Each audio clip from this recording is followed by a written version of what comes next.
Hello beautiful people, thank you so much for tuning in to today's tin whistle lesson. Today we are going to be covering some of the more unusual pieces of ornamentation that you can find in tin whistle music. Now I have made a video on some beginners tin whistle ornamentation. You'll find that up here on the little I and linked in the description down below. If you're completely unfamiliar or completely new to tin whistle ornamentation, please do go and check that video out. That is the best place to start with ornaments. This video is for those trying to move on from those basic ornaments and try some little unusual tips, tricks and embellishments to enhance the sound of their tin whistle playing. Now the ornamentation I'm going to show you today has been taken from things like Native American flute, uilleann pipes, and there are some pieces that I've picked up along the way from various tin whistle players. A lot of them are developments of techniques we already use in basic tin whistle playing, but they're really interesting and they can make your music sound really unique. So if you're ready to give these a try, grab a D whistle and let's get into it. The first piece of ornamentation I'm going to show you today is actually the drop off or the fade off at the end of a note. Basically what it means is that when you're playing a note, you put less air in as you hold that note, so it fades off at the end. This is a really great technique for adding emotion to your music, and it's used quite often in Native American flute music. I'll give you a quick example.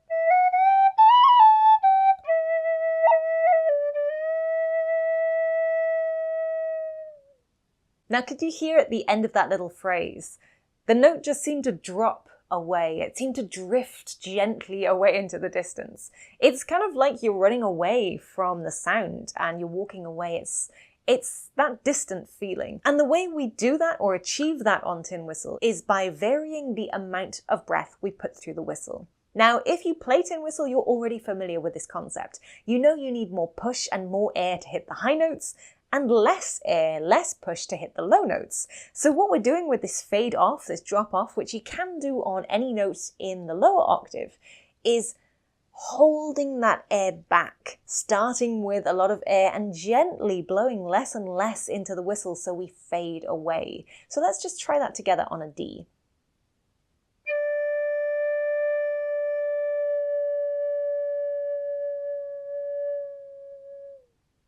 It's just getting quieter and quieter. And if you do that as the end of a phrase, especially in a place in the music where you have a little break, a little pause, a bit of silence, it can be really atmospheric and really effective. It's simple to do, but it's something you should definitely consider, especially on your slower tunes.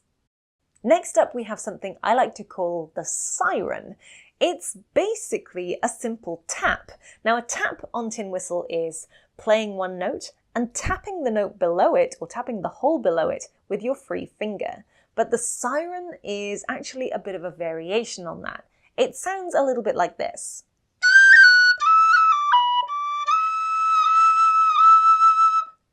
So did you hear at the end of that phrase then I had that little waving sound? It kind of sounds like a tap, but it's a way of separating notes by having a little bit of a lilting and waving effect. The siren technique uses a sliding motion with the free finger directly beneath the note you're playing.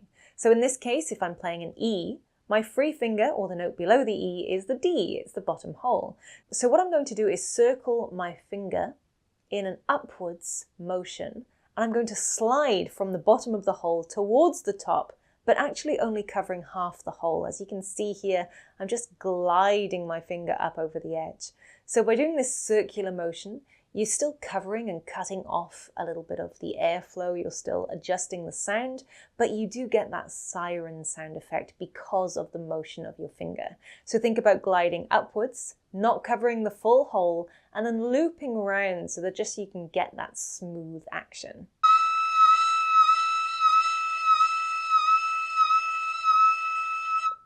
Ornament number 3 is actually one of my favorites, and it took me a while to work out how to do this when I was first starting out.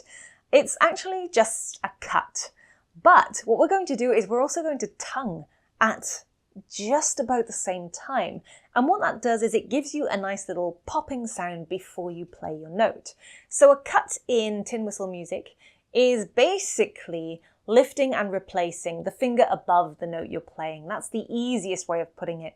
Some people choose to use the G to cut a D or an E, and then they move upwards and use the B finger to cut the G, the A, and then actually the B itself. But it actually works on any finger above the note you're playing. So for this example, I'm going to be playing G, and I'll cut that with an A. I find that works pretty well for me. But what I'm going to do at the same time is I'm going to tongue that note. Now, tonguing kind of basically means saying the word to or ta into your whistle. That's at its most basic form. What it really means is touching the tip of your tongue to the roof of your mouth and cutting off the airflow. So you get a sharper entrance note. So if I show you some examples now, I'll play the note G 4 times in a row just with tonguing. It sounds like this.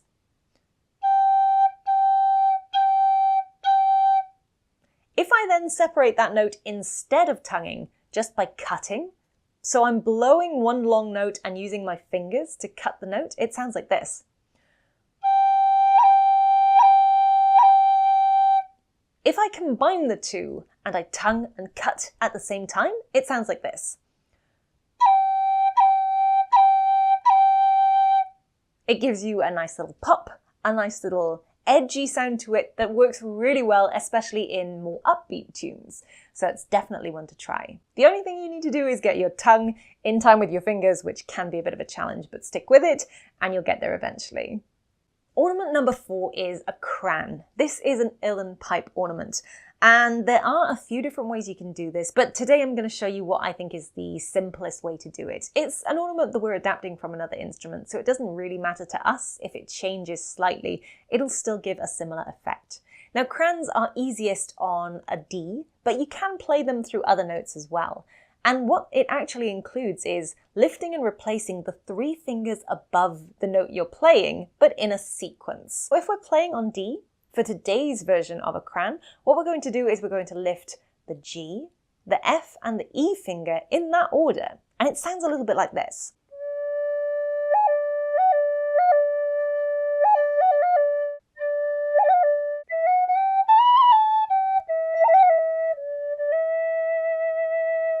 Now, as I mentioned, you can do that on any note. It works really well in faster music, but it will take a little while to perfect. So if you're having trouble with that initially, just start nice and slowly, get your fingers used to playing those notes on one note, for example, the D, and then progress from there. You will get it eventually, trust me.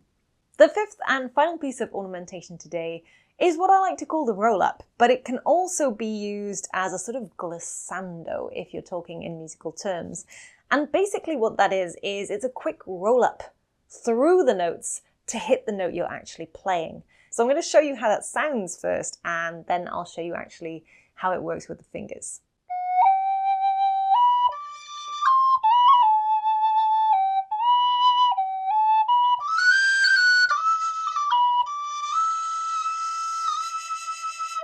So the note I was aiming for before that roll-up was actually the high G. And instead of just playing that high G or even sliding from an F to a high G like I played previously in this demonstration, what I actually did was roll my way up from the high D. And what that does is it gives you a succession of notes, a nice little roll right the way up to that note. They're a selection of grace notes essentially before the main note you're playing, and they run from the high D right the way up to the high G. Now these notes are often played really quickly, nice and smoothly if you can, and basically it kind of creates quite a dramatic effect, a nice entry, a nice burst of energy in the music that you might not have been expecting. Now you can do this upwards to any note, but obviously it's easier to do it where your fingers will run upwards quite smoothly. It's more difficult, for example, to go from a B and run up through a C natural to a D to an E. So I would recommend if you're going to do this effect, it's probably easier to go from D to G, maybe F to B, or something along those lines. Choose a place where it sounds appropriate in the music, where you need that additional build-up of energy within your piece, and somewhere where it might fit easily within your fingers. Let me give you a really slow example of it so you can see exactly what I'm doing.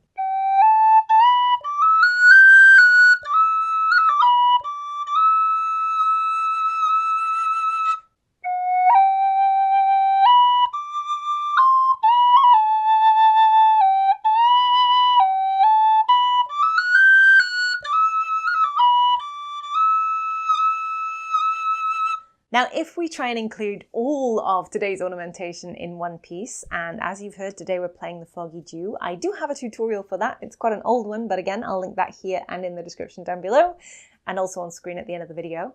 Let's hear how it sounds.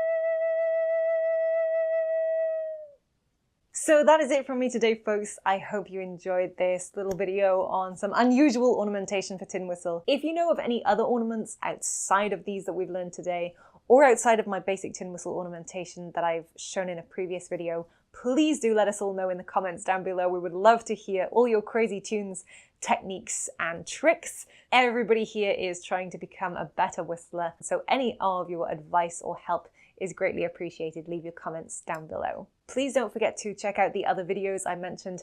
And of course, if you'd like to support me, don't forget you can do so on Ko-fi and Patreon, or right here on YouTube using the super thanks button if it appears below this video. Thanks so much for watching. Happy whistling, and I'll see you folks again later in the week for some more tin whistle awesomeness. Bye.